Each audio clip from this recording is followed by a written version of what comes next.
নমস্কার, আমি সুপর্ণা রান্নাঘরে আরেকটা রেসিপি নিয়ে চলে এলাম।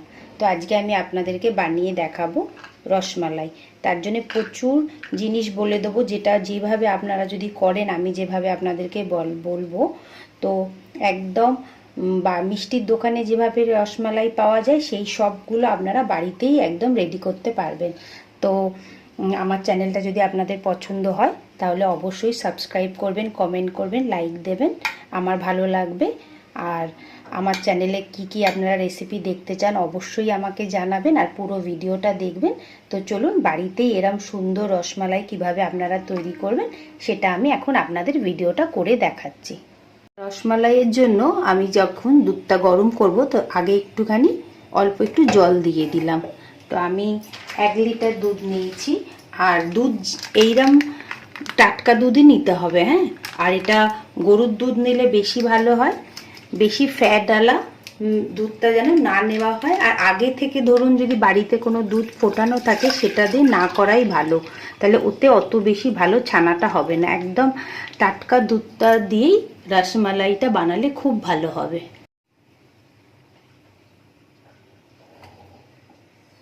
1 লিটার দুধ আমি নিয়ে নিয়েছি।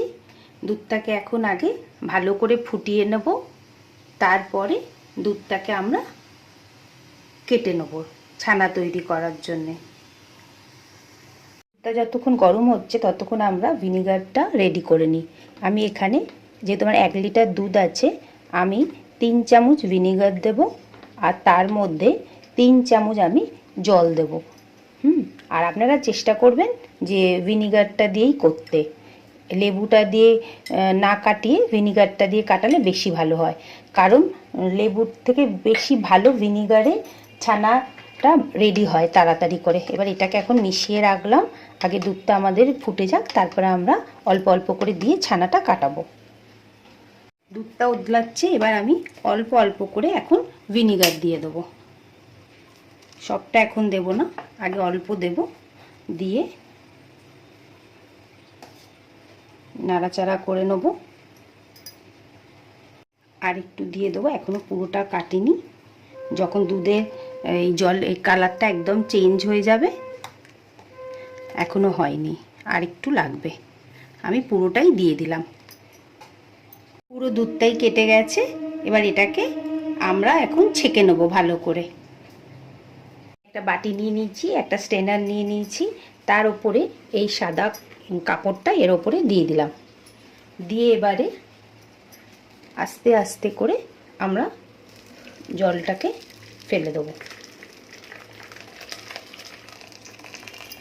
এইবার পুরো একদম জলটাকে আমাদের ঝরিয়ে নিতে হবে, যেন এক বিন্দু এর মধ্যে জল না থাকে।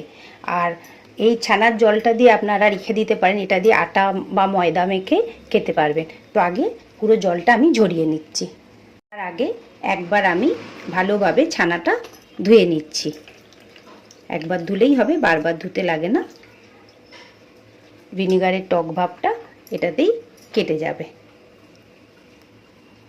এবার এটাকে একটা ভারী কিছু দিয়ে আমি একটুখানি চেপে রাখবো। তো আমি এখন ভারীটা কিছু পেলাম না, তো আমার কাছে একটা কাঁচের ভারী বাটি আছে, আমি এটা দিয়ে এক্সেস জলটা ছানার যাতে বেরিয়ে যায়। সব জল একদম ড্রাই করব না, কিছুটা জল বেরিয়ে গেলে এটাকে আস্তে করে তুলে নেব।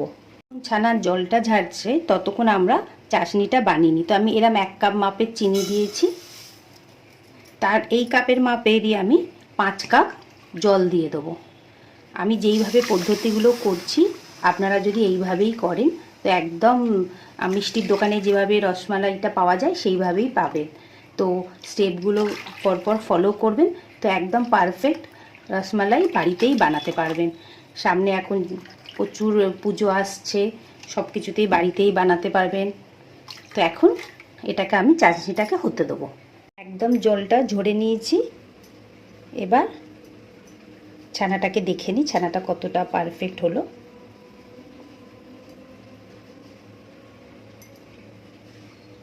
দেখুন একদম সফট হয়েছে। এবার এটাকে আমরা, গরম আছে তো, একদম যেন ঠান্ডা না হয়ে যায়, হ্যাঁ, যেন গরম ভাবটা যেন এর মধ্যে থাকে। এই এখন এটাকে ভালো করে টুকরো টুকরো করে নেবো আগে। একদম টুকরো টুকরো করে নিয়েছি। নিয়ে এবার আমরা হাতের এই যেই ভাগটা আছে এটাতে ভালো করে এটাকে আমরা এখন পিষে নেবো ভালোভাবে। একটু গরম অবস্থাতেই করবে এইভাবে। এইখানটা তালুটা দিয়ে এটাকে এখন সফট করে নেবো, অন্তত 10 মিনিট 15 মিনিট মতো এটাকে এখন আমরা মেখে নেবো, এইভাবে স্মুথ বানিয়ে নেবো একটা পেস্ট। ভালো করে এখন চটকে নিয়েছি। এর মধ্যে এখন আমি কি দেবো, 1 চামচ অ্যারারুট দিয়ে দেবো। দিয়ে আবার 5 মিনিট মতো ভালোভাবে চটকে নেবো। আপনারা যদি চান যে অ্যারারুট দেবেন না, ময়দা দিতে পারেন, কিন্তু মিষ্টির দোকানে অ্যারারুটটা দিয়েই করে। তো আমি আবার এইভাবেই জিনিসটাকে ভালোভাবে মিক্স করে নেব। ছানাটা একদম মেখে দেখুন কি সুন্দর করে নিয়েছি। আর গোল করার সময় যদি দেখেন যে বলগুলো ফেটে ফেটে যাচ্ছে, তাহলে কি করবেন, আরেকবার চটকে নেবেন। তো আগে আমি একবার দেখি গোল বল হচ্ছে কি না। তো এরকম একটা ছোট্ট আগে নিয়ে নিলাম লিচি। নিয়ে এটাকে আমি যেহেতু রসমালাই করব, সেই জন্য এটাকে একদম ছোট্ট ছোট্ট বল করব, কারণ এটা জলে যখন দিয়ে ফোটাবো তখন সেটা আরও বড় হয়ে যাবে। দেখুন একদমই ফাটেনি, চতুর্দিক থেকেই ফাটেনি। তো আমি এখন এর চেয়ে আরও ছোট বল করব, কারণ ওটা দুধে যেই দেবো না, সেই তো ওটা বড় হয়ে যাবে। তো এইরকমভাবে এখন রসমালাইয়ের জন্য ছোট্ট ছোট্ট বলগুলো আমি রেডি করে নিচ্ছি। আর এই স্টেজে যদি আপনারা দেখেন যে আপনাদের এটা ফেটে ফেটে যাচ্ছে, তাহলে আরেকবার ভালো করে চটকে নেবেন। আমারটা একদম পারফেক্ট হয়েছে। তো আমি এখন ছোট ছোট এই গোলগুলো বানিয়ে নিচ্ছি এরম সাইজে। রসমালাইগুলোকে আমি গোল গোল করে নিয়েছি। এবার চলুন চাশনিটা আগে চেক করে নিই কী অবস্থা আছে। চাশনিটা একদম রেডি হয়ে গেছে। এবার আমরা কি করব, একটু ওয়েট করব এটা একদম ফুটে যায়, যাতে আমি একটু সিম করে রেখেছিলাম যেহেতু এগুলো বানাচ্ছিলাম। এবার দেখুন আমাদের এই চাশনিটা পুরো ফুটছে। এখন কি করব, এই যেখানটা ফুটছে সেখানটা আমি আস্তে আস্তে করে বলগুলোকে দিয়ে দেবো। প্রত্যেকটা বল তাড়াতাড়ি করে দিয়ে দেবো, বেশি দেরি করব না, আস্তে আস্তে করব না, ফটফট ফটফট করে করতে হবে। এটাকে সঙ্গে সঙ্গে বন্ধ করে দিতে হবে। আর এটা এখন অন্তত 15 থেকে 20 মিনিট এইভাবে ফুটবে। ততক্ষণ আমরা রসমালাইয়ের জন্য দুধটা রেডি করে নিই। আমি 1/2 লিটার দুধ আগে থেকে একটু গরম করে রেখেছিলাম। এবার সেটার মধ্যেই, আর আমি অন্য জায়গায় করছি না, এটাতেই করে নিচ্ছি। এখানে আমি কি করব, এখন একটু কেসার দিয়ে দেবো। রসমালাইয়ের কালারটা তো একদম ইয়েলো ইয়েলো হয়, সেই জন্য আপনারা এখানে ফুড কালারও ব্যবহার করতে পারেন। আমি একটু বেশি করেই কেসার দিয়ে দিলাম, খুব সুন্দর গন্ধ আসবে। দিয়ে ভালোভাবে এটাকে একটু নেড়ে দিলাম। দিয়ে এটাকে এখন একটুখানি ফুটতে দেবো। তার মধ্যে আমি 1/2 চামচ রোজ এসেন্স দিয়ে দিচ্ছি। আপনারা এখানে গোলাপ জল দিতে পারেন, কেওড়া ওয়াটারও দিতে পারেন। আমি কেওড়া ওয়াটারটা স্কিপ করব, কেননা ওটা আমার বাড়িতে কেউ পছন্দ করে না, সেই জন্য আমি রোজ এসেন্সটা দিলাম। আপনারা এখানে গোলাপ জল দিতে পারেন। দুধের মধ্যে আপনারা এলাচ গুঁড়োও দিতে পারেন। আমি এখানে 2টো এলাচ থেতো করে নিয়েছি, ওটা দিয়ে দিলাম। দিয়ে দুধটাকে ভালো করে মিশিয়ে নিয়ে এখন দুধটাকে কিছুটা কমিয়ে নেবো, কেননা রসমালাইয়ের জন্য দুধটাকে একটু ঘন করতে হবে।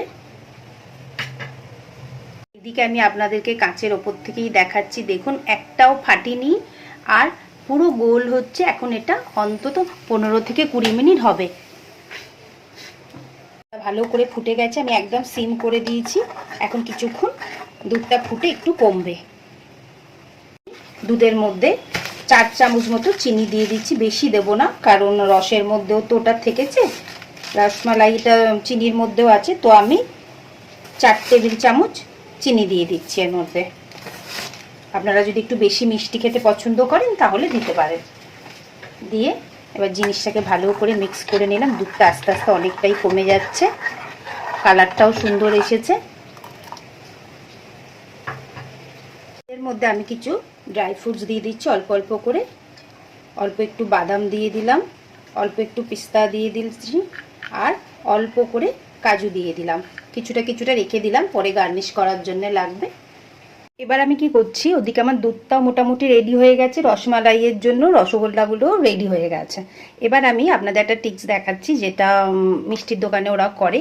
তার জন্য একটা বাটি নিয়ে নিয়েছি, তার মধ্যে আমি একদম ফ্রিজের ঠান্ডা জল দিয়ে দেবো। একটু বেশি করেই ঠান্ডা জল দিয়ে দেবো, আর কিছু বরফ দিয়ে দেবো। আর আমি কিছুটা বরফ দিয়ে দিলাম। আমি আপনাদেরকে দেখাচ্ছি আমাদের রসমালাইয়ের রসগোল্লাটা কেমন তৈরি হয়েছে।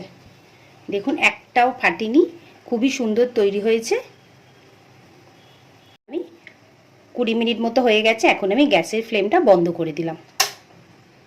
ঠান্ডা জলটার মধ্যে একদম সঙ্গে সঙ্গেই রসগোল্লাগুলো আমি এর মধ্যে দিয়ে দেবো। তাহলে কী হবে, এর যেই সাইজটা আছে এই সাইজটা ছোটও হবে না বড়ও হবে না, একদম অ্যাজ ইট ইজ এর আমি থাকবে। প্রত্যেকটা একদম তাড়াতাড়ি করে দিয়ে দেবো। 1 মিনিট মতো রাখবো, বেশিক্ষণ রাখবো না। 1 মিনিট রাখার পরেই আমি রসগুলোকে ভালোভাবে, জলগুলোকে ভালোভাবে চিপে নেবো। কাঁচের এরম পাত্র নিয়ে নিয়েছি, নিয়ে এটাকে এখন এর মধ্যে ঢেলে দিলাম। এটাকে একটু ঠান্ডা করতে দেবো। এখন 1 মিনিট মতো হয়ে গেছে, এবার আমি এই হাতে চিপে এই জলটাকে এখান থেকে বার করে নিচ্ছি। নিয়ে এই রসমালাইয়ের মধ্যে পুরোটা দিয়ে দেবো। একটা করে এরকমভাবে হাত দিয়ে চিপে জলটা বার করছি, করে আমি দেখাচ্ছি কিভাবে জলটা বার করছি। এইটা এই দিকটা রাখছি, হাত দিয়ে জলটাকে একদম এরকমভাবে চিপে বার করে নিচ্ছি, নিয়ে এর মধ্যে দিয়ে দিচ্ছি। প্রত্যেকটা এইভাবে চিপে রসমালাইয়ের মধ্যে দিয়ে দেবো। রসমালাইটা আমার রেডি হয়ে গেল। আপনারা অবশ্যই বলবেন কেমন লাগলো ভিডিওটা, আর পুরো ভিডিওটাই দেখবেন। আর আমার চ্যানেলটা যদি আপনাদের পছন্দ হয় তাহলে অবশ্যই আপনারা লাইক করবেন, কমেন্ট করবেন, সাবস্ক্রাইব করবেন। আর আবার আরেকটা নতুন রেসিপি নিয়ে চলে আসবো।